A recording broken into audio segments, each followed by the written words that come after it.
Hello viewers, welcome to filmi craft. நான் உங்கள் அருண்.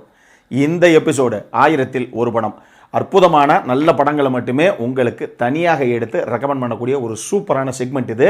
இந்த 1000ல் ஒரு படம் செக்மெண்ட்டில் வர்ற எந்த வீடியோவையும் எந்த காரணத்தை கொண்டும் மிஸ் பண்ணிடாதீங்க. அப்படி இந்த எபிசோடில் நம்ம பார்க்க போகிற படம் 2021 ஒரு சவுத் கொரியன் ஆக்ஷன் ட்ராமாவாக வெளியான எஸ்கேப் ஃப்ரம் மொகதிஷு.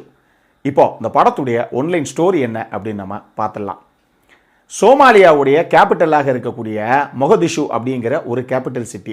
அங்கே ஒரு இக்கட்டான சூழ்நிலையில் மாட்டிக்கிற கொரியன்ஸ் இவங்க அங்கேருந்து எப்படியாவது உயிர் உழைச்சா போதும் அப்படின்னு நினச்சி அவங்க தப்பிக்கிறதுக்காக முயற்சி பண்ண அந்த விஷயம்தான் இந்த படத்துடைய ஒன்லைன் ஸ்டோரியை. இப்போது இந்த படத்துடைய டீட்டெயில் ரிவ்யூக்கு போகலாம். முதல்ல இந்த படத்துடைய கதை என்ன அப்படின்னு நம்ம பார்த்துருவோம். படத்தில் நம்ம கதாநாயகனுடைய பேர் ஹன் சின் சியோன். இவர் பேசிக்காக சவுத் கொரியாவுடைய அம்பாசடராக இருக்கிறாரு. இவர் கூடயே ஒரு கவுன்சில் ஒருத்தர் இருக்காப்புல, ஒரு சின்ன பையன் மாதிரி ஒரு நபர்.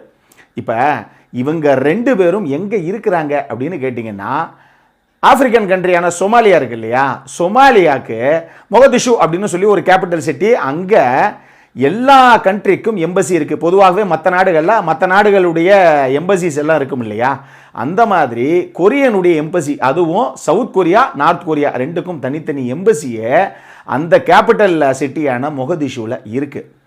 ஆனால் ஒரு விஷயம் படம் ஆரம்பிக்கிறதுக்கு முன்னாடியே கிளியராக நமக்கு சொல்லிடுறாங்க இவங்க ஸ்டேட்மெண்ட்டாகவே. 1980 அப்படிங்கிற அந்த வருஷம் இருக்கு இல்லையா, அந்த வருஷத்தின் படி அன்னைக்கு வரைக்கும் இந்த யுனைடெட் நேஷன்ஸ் ஐக்கிய நாடுகள் இருக்கு இல்லையா, இதில் ஒரு நாடாக சவுத் கொரியா அப்போ வரைக்கும் இணையலை, மெம்பர்ஷிப்பே உள்ளே இல்லை உங்களுக்கு. ஏன் அப்படின்னா, அந்த யுனைடெட் நேஷன்ஸில் ஆப்பிரிக்கன் கான்டினென்ட் இருக்காங்க இல்லையா, அவங்களுடைய ஓட்ஸ் தான் அதிகம். ஸோ அவங்கெல்லாம் ஓட் பண்ணி இந்த கண்ட்ரியை நம்ம சேர்த்துக்கலாம் அப்படின்னா தான் இவங்களால் உள்ளே சேர முடியும். அதனால இந்த ஆப்பிரிக்கன் கான்டினென்ட்டில் இருக்கக்கூடிய அந்த நபர்கள்கிட்ட எல்லாம் அவங்களுடைய ஓட்டை நம்ம வாங்கணும், அதுக்கு அவங்கக்கிட்ட நம்ம நல்ல பேர் எடுக்கணும் அப்படின்னு சொல்லி ஒரு முயற்சியில் இறங்குது சவுத் கொரியா. இதுக்காக இங்கேருந்து சவுத் கொரியாவில் அம்பாசிடராக இருக்கக்கூடிய நம்ம படத்துடைய கதாநாயகன் கூட ஒரு கவுன்சிலர், இவங்க ரெண்டு பேரும் 1987 மொகதிஷுக்கு அங்கே இருக்கக்கூடிய சவுத் கொரியனுடைய எம்பசிக்கு அனுப்பி வைக்கப்படுறாங்க. இதே நேரத்தில் நார்த் கொரியாவும் ரெண்டு பேர், இதே மாதிரி ஒரு அம்பாசிடர், இதே மாதிரி ஒரு கவுன்சிலர், அவங்க ரெண்டு பேர்த்தையும் இதே இடத்துக்கு அனுப்பி வைக்குது. இப்போ எல்லா கண்ட்ரியுடைய எம்பசியும் அந்த மொகதிஷுக்குள்ளே இருக்குது. ஆனால் அங்கே ஒரு அதிபர் இருக்கார் அந்த நாட்டுக்கு. ஆனால் அந்த ஆளுடைய ஆட்சி சரியில்லை, இந்த ஆளு கீழே இனிமேல் இருக்க முடியாது, மக்களுக்கு எந்த ஒரு நல்லது இந்த ஆளு கீழே நடக்க போகிறது கிடையாது, அந்த ஆள் ஒரு சுயநலம் முடிச்சவன், முடியவே முடியாது, இனிமேல் இவனுடைய ஆட்சியவே நாங்கள் ஏற்றுக்க முடியாதுன்னு சொல்லி அங்கே ஒரு சிவில் வார் பற்றிக்க ஆரம்பிக்குது. அதாவது ஒரு புரட்சியாளர் கூட்டம் மாதிரி ஒரு ரிபல் கூட்டம் ஒன்று தனியாக துப்பாக்கி கையுமா களத்தில் இறங்கி, இங்கே பாரு எவன் கண்ணில் பட்டாலும் சரமாரியாக சுட்டு தள்ளுற, அவனை சுடுறதுக்கு முன்னாடி ஒரே கேள்வி கேளு, இந்த ஒருத்தன் அதிபனாக இருக்கானே அவனுடைய சப்போர்ட்டரா நீ அப்படின்னு கேளு. அவன் சப்போர்ட்டர் தான் சொன்னானா அவனை அங்கேயே பொட்டிலே போட்டு தள்ளு. அவன் இல்லைங்க நானும் இந்த அதிபருக்கு ஆப்போசிட்டாக தான் இருக்கேன் அப்படின்னா அவனை தூக்கி நம்ம கூட்டத்து பக்கம் சேர்த்துக்கங்க, அவங்களையும் துப்பாக்கியை கொடுங்க, இறங்குறோம் எல்லாரும் அப்படின்னு சொல்லி இந்த உள்நாட்டு போர் சொல்லுவோம் இல்லையா, அந்த மாதிரி இந்த புரட்சியாள கூட்டம் ஒன்று இருக்கு பாருங்க. இந்த கூட்டம் களத்தில் இறங்கி அந்த ஊரையே அந்தல சிந்தலையாக்குது. அந்த மொத்த ஊருமே எரிஞ்சு போகக்கூடிய நிலைமை, எவனுமே உயிரோட தெருக்குள்ள நடமாட முடியாதுங்கிற இக்கட்டான சூழ்நிலை. அங்கே இருக்கக்கூடிய அந்த மார்க்கெட் பிளேசஸ் அது இதுன்னு எல்லாமே சூறையாடப்படுது. அங்கே இருக்கக்கூடிய மக்களுடைய வாழ்வாதாரமே கேள்விக்குள்ளாகுது. அப்படி ஒரு நிலைமையாக மாறுது அந்த சிட்டியை. இப்போ அங்கே இருக்கக்கூடிய இந்த எம்பசிஸ் எல்லாம் இருக்கு இல்லையா, இவங்க எல்லாரும் பாதி எம்பசிஸை இந்த ரிபல் கூட்டம் கொளுத்தி விட்டுறாங்க. இப்படி இருக்கும்போது உயிர் உழைச்சா போதும் அப்படின்னு அவனுடைய நாட்டுக்கு உடனே கிளம்பி தகவலை கொடுத்து கிடைச்ச ஃப்ளைட்டை பிடிச்சி அவன் கிளம்பி ஓடுறான்.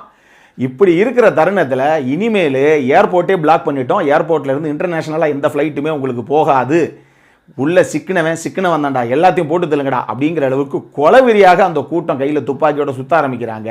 ஆனால் பிரச்சனை என்ன அப்படின்னா, இப்போ இந்த நார்த் கொரியாவிலிருந்து போன இந்த ரெண்டு பேர் இருக்காங்கல்ல, அதே மாதிரி சவுத் கொரியாவிலிருந்து போன ரெண்டு பேர் இருக்காங்க இல்லையா, யார் இந்த அம்பாசிடரும் கவுன்சிலரும், ரெண்டு கண்ட்ரிலையுமே இப்படி ரெண்டு பேர் போயிருப்பாங்க. இவங்களுடைய ஃபேமிலியும் இவங்க கூடயே தான் அந்த எம்பசியில் இருக்கும்.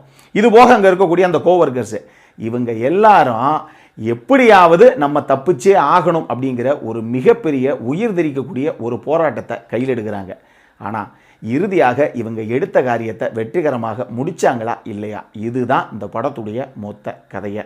இந்த படத்தை பொறுத்தளவுக்கு எனக்கு ரொம்ப ரொம்ப பிடிச்ச விஷயம் என்ன அப்படின்னா, இந்த படத்துடைய மேக்கிங் தான். ஒரு காட்சிகளும் வேற லெவலில் எக்கச்சக்கமான விஷயங்களை பற்றி பேசக்கூடிய ஒரு படம். அந்த மாதிரி இந்த படத்துடைய மேக்கிங் இருக்குது. இந்த படத்தை பாருங்கள். இந்த படம் மொத்தமாக பார்த்து முடிச்சோன்னே இப்படி ஒரு படத்தை நம்ம எடுத்துருவோமா அப்படிங்கிற ஒரு மிகப்பெரிய கேள்விக்குரிய உங்களுக்கு வரும். உலகத்தில் யாராலையும் எடுக்க முடியாத ஒரு படமெல்லாம் கிடையாது. அதான் எடுத்திருக்காங்களே சவுத் கொரியாவில், அப்படி ஒரு படமெல்லாம் கிடையாது. ஆனால் இந்த அளவுக்கு உண்மைத்தன்மையோட பல பாலிட்டிக்ஸை பச்சையாக பேசி நம்மளால் படம் எடுக்க முடியுமா? அப்படி ஒரு படமாகத்தான் எடுத்திருக்காங்க இந்த படத்தை. இதில் சூப்பரான சில காட்சி அமைப்புகளும் இருக்குது. உதாரணத்துக்கு ஒரு குறிப்பிட்ட சீனில் இந்த நார்த் கொரியாவுடைய இங்கே இருக்கக்கூடிய இந்த எம்பசி ஆளுங்களும் சரி, சவுத் கொரியாவுடைய எம்பசி ஆளுங்களும் சரி, ஒரு 4 கார் இருக்குது, இதிலிருந்து நம்ம தப்பிச்சு அந்த இடத்துக்கு போயிடலாம் அப்படின்னு சொல்லி ஒரு பிளான் பண்ணுற ஒரு சீன் ஒன்று இருக்குது. அந்த சீன் பாருங்கள் பாசி, எப்படி பாஸ் இந்த சீன்லாம் எடுத்தீங்க அப்படின்னு நீங்கள் கேட்பீங்க. வேறு லெவல் மேக்கிங். அதை பார்க்கும்போதே அந்த பதபதைப்பு, இன்னைக்கு செத்தாண்டா சேகரி எவனுக்கோ இருக்குது இன்னைக்கு மேட்ரு அப்படிங்கிற அளவுக்கு பதபதைக்க வைக்கக்கூடிய அளவுக்கு ஒரு சேசிங், ஒரு காட்சி. அது நீங்கள் படம் பார்த்தே அதை மகிழுங்க. நான் அதிகமாக ஓப்பன் பண்ணேங்க அப்படின்னு நிறைய பேசுனா அது ஸ்பாய்லர் ஆகிடும்.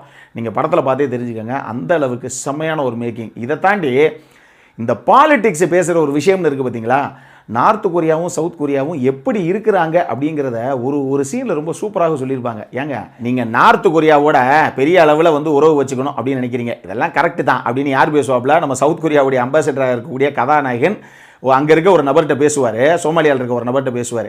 எல்லாம் ஓகே தான், நீங்கள் உறவு வச்சுக்கணும்னு நினைக்கிறீங்க. ஆனால் ஒரு விஷயம் தெரியுமா, உங்களுக்கு ஆப்போசிட்டாக இன்றைக்கி இங்கே ஒரு சிவில் வாரே நடக்குது. அவன் இந்த ரிபல் கூட்டம் ஒன்று துப்பாக்கியும் கையுமாக தெரிஞ்சு உங்கள் எல்லாத்தையும் போட்டு தரணும் அப்படின்னு துடிக்குதே.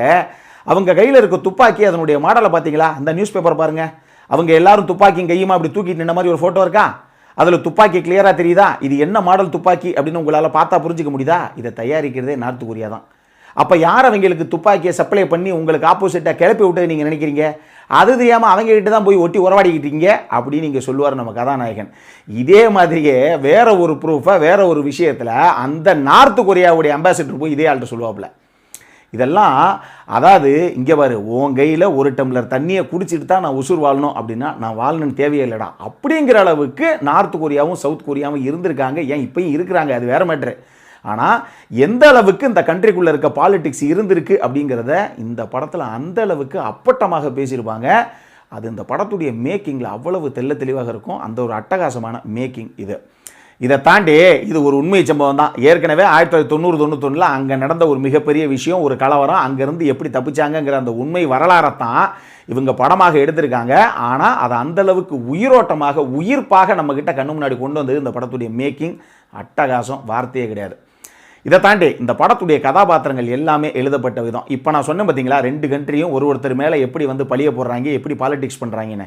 இந்த விஷயங்கள் எல்லாமே கதாபாத்திரங்களை அந்த அளவுக்கு வலுவாக எழுதுனதின் விளைவு தான் இவ்வளவு சூப்பரான கிளியர் கட்டான சீன்ஸாக அது வந்தது.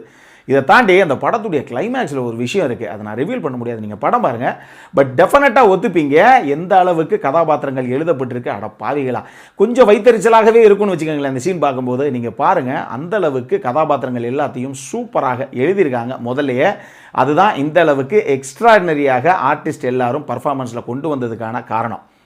இதை தாண்டி இந்த படத்தை நடித்த எல்லாருடைய பர்ஃபார்மன்ஸ் எல்லாருமே அவுட்ஸ்டாண்டிங்கான ஒரு பர்ஃபார்மன்ஸை கொடுத்துருப்பாங்க. அதுவும் நார்த் கொரியாவை சேர்ந்தவங்க எல்லாம் ஒரு டைனிங் டேபிளில் இந்த பக்கமும், சவுத் கொரியாவை சேர்ந்தவங்க எல்லாம் ஒரு டைனிங் டேபிளில் அந்த பக்கமும் உட்காந்து சாப்பிட்ற ஒரு சீன் ஒன்று இருக்குது.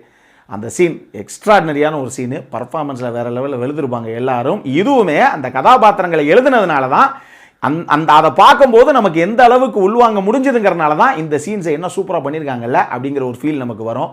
சூப்பராக இருந்தது அந்த விஷயமே.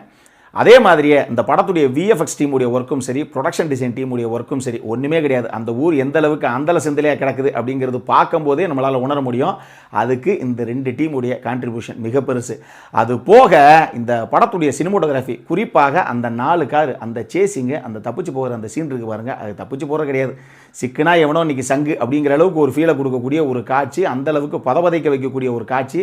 சினிமோட்டோகிராஃபிலாம் வேறு லெவலில் உள்ள வண்டியிலே மாட்டி அவர் தட்டி தெறிக்க விட்டார். சூப்பராக இருந்தது அப்படின்னு தான் சொல்லணும். சவுண்ட் டிசைனிங்கும் சரி, மியூசிக்கும் சரி, இது 2ஐயும் நீங்கள் சேர்த்துக்கலாம். இந்த படத்திற்கு ஒரு மிகப்பெரிய உயிர் இந்த 2 டிபார்ட்மெண்ட்டுடைய ஒர்க்குமே அட்டகாசம் பண்ணியிருந்தாங்க எல்லாருமே. அடல் காண்டை பொறுத்த அளவுக்கு இந்த படத்தில் அடல் கான்டென்ட் அப்படின்னு, செக்ஷுவல் கான்டென்ட் அப்படின்னு எதுவுமே கிடையாது. ஆனால் ரத்தம் தெரிக்கக்கூடிய காட்சிகள் நிறைய இருக்குது. அதனால் மெச்சூர்ட் அடல்ட்டாக இருந்தீங்க அப்படின்னா நீங்கள் தாராளமாக பார்த்து மகிழலாம். இந்த படத்திற்கு ஃபில்மி கிராஃப்ட் கொடுக்கக்கூடிய ரேட்டிங் 7.5 அவுட் ஆஃப் 10. இப்போது நம்மளுடைய அடுத்த செக்மெண்ட்டான இன்ட்ரெஸ்டிங் ஃபேக்ட்ஸ் அபவுட் த மூவிக்கு போகலாம்.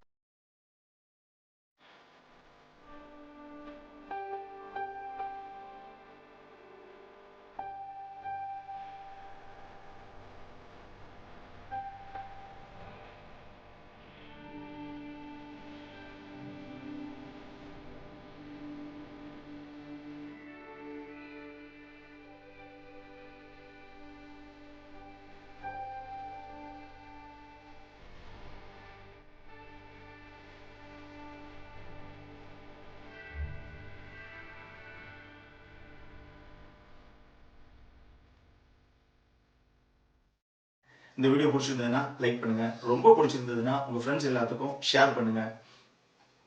உங்களுடைய கருத்துக்கள் ஏதாவது இருந்தது அப்படின்னா கீழே இருக்க கமெண்ட் செக்ஷனில் எங்களுக்கு தெரிவிங்க. வீடியோவை க்ளோஸ் பண்ணுறதுக்கு முன்னாடி சப்ஸ்கிரைப் பண்ணுங்கள். சப்ஸ்கிரைப் பண்ணும்போது பக்கத்தில் இருக்க நோட்டிஃபிகேஷன் பெல் ஐக்கானையும் கிளிக் பண்ணுங்கள். அப்போ தான் எங்களுடைய வீடியோஸ் எல்லாம் உங்களை ஆன் டைம் வந்து சேரும். இதே மாதிரி இன்னொரு வீடியோவோட அடுத்த முறை உங்களை சந்திக்கிற வரைக்கும் it is Arun signing off. By.